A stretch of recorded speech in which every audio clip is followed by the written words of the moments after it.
It's quite an interesting thing when you get publicly shamed. I didn't sleep for about maybe 3 days. I was having panic attacks. One day it all caught up. Being a good person to the casual observer, tax, that seems like a good segue. Yeah. Well, I mean, the tax thing's really, it's quite an interesting thing when you get publicly shamed, that you can, you learn a lesson. What sort happened? of go, I totally missed that.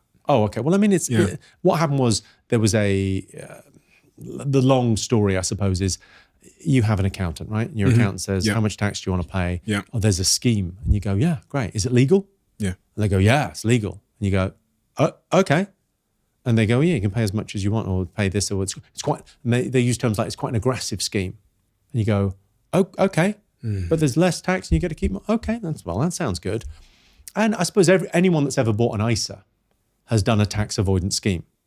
That's a government-backed tax avoidance scheme. So I was doing a bunch of those and government enterprise initiative things and trusts and quite complex financial things. So the money was rolling in and it was just all going through the accountants out to these things.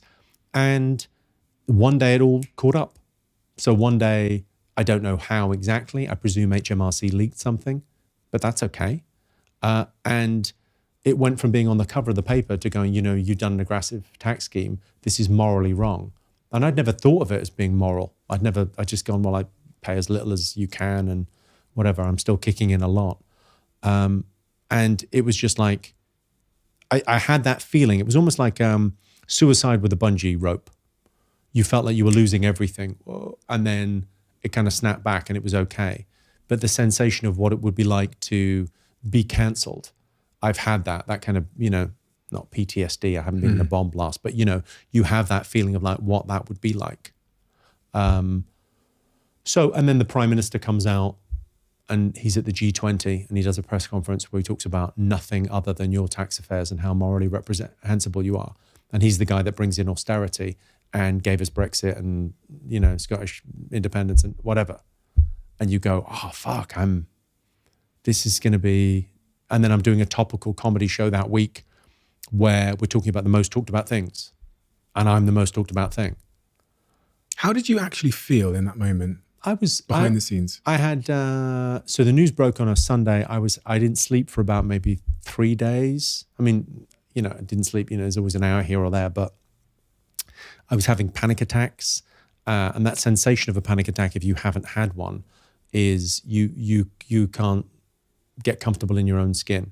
You can't sit, you can't stand, you can't eat, you can't drink. You're just like, nothing feels right. You're kind of just off. And I took like a beta blocker on the first day.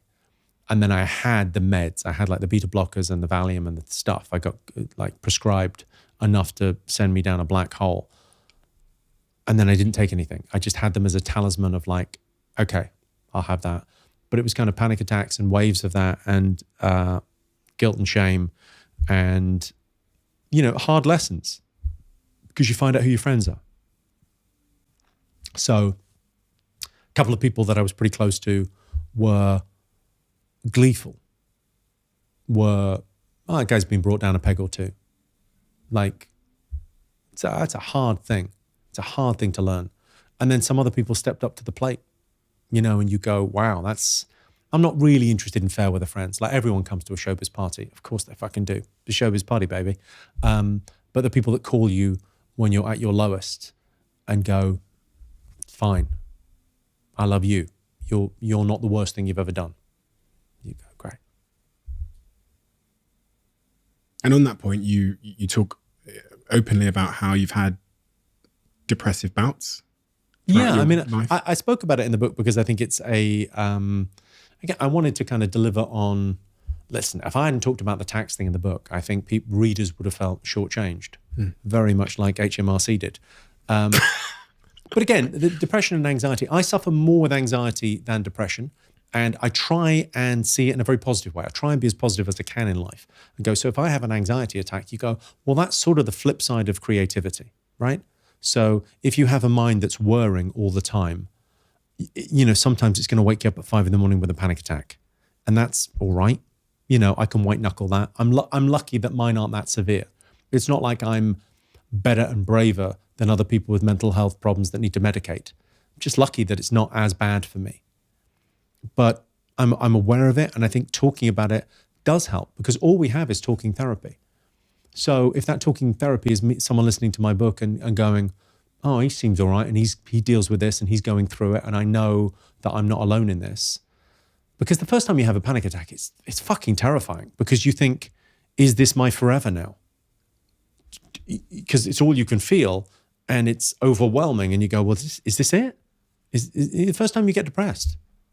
The first time like a real depression hits you, it's like, oh wow, this is awful. When was the first time? The first one was probably early 20s, like after college, like a black mood that just wouldn't shift, and it was, it's pretty scary. And then I had one in Australia a couple of years ago, 2018, where I could kind of see what it was. Like there's a bit of your mind that's like always, aware. And it was like I'd traveled. I'd done like 160 flights that year, and I did Australia twice in a month. And I was so broken. I was so stripped of serotonin, and I took a Valium to sleep on the plane, and that strips more serotonin. And I was just like, it's the inability to feel joy. So I don't know if you've had anyone die in your life, but sometimes someone on their deathbed, you make them their favorite meal. You get the food from the specialty. I remember going to see a friend who was dying, and we bought him Scotch eggs from Fortnum and Mason. Like it was his favorite thing. And he looked at them and he was grateful, but he couldn't eat them because he just didn't have an appetite. And when you're depressed, it's the appetite for life is just gone. It's just, you haven't got it. But it's this too shall pass. You know, that thing of going, well, you can just, I can white knuckle it and just kind of get through that, and other people can medicate for a couple of weeks and they're sort of okay.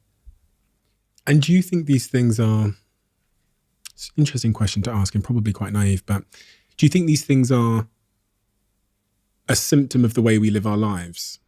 Panic attacks, depression, or do you think they are part of the innate human experience, regardless of the way that we live our lives? I think it's a great question. I think depression is a part of life.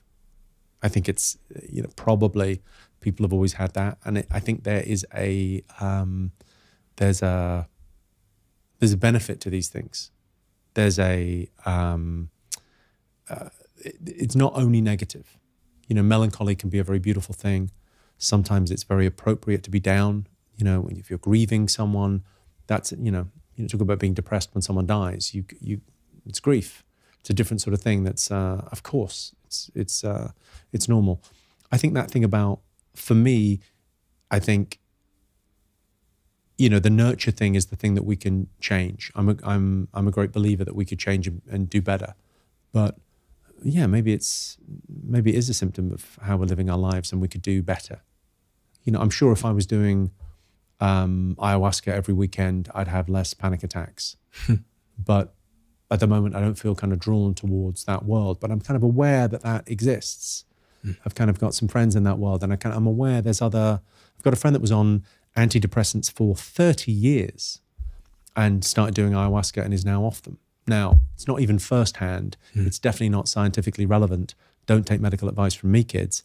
But it strikes me that there are other ways. There's other ways, and that there's ancient cultures that had this shit locked down. You talked about one of the lessons you brought over from your business career was branding. You said one of the most important things you carried over from your business career to stand up is branding. You sell your speciality. Yeah. I think that thing of branding in a very loose sense, it's that thing of like knowing how you're perceived. So when you walk on stage, if you're like suited and booted and you look as if you were hosting a TV show, how long is it going to be before some dummy at a TV channel goes, "He should be hosting a TV show. This guy looks the part." Like that thing of like that simple thing of going, this is a visual medium, I'm standing in front of people. I don't think, it's not like people go, oh, if you don't get them in the first 5 minutes, you're in trouble. 5 minutes, you're having a laugh. If you don't get them in the first, before I've hit the mic, they've made a decision about me in a club. This guy fucking knows, we can all relax. This guy knows what he's doing. It's like the wishing well. Yeah. And it's like that thing of like, you go, someone faking confidence is exactly the same to the casual observer. So that thing of like, what are you faking? Fake being a good person. To the casual observer, it's the same. bye.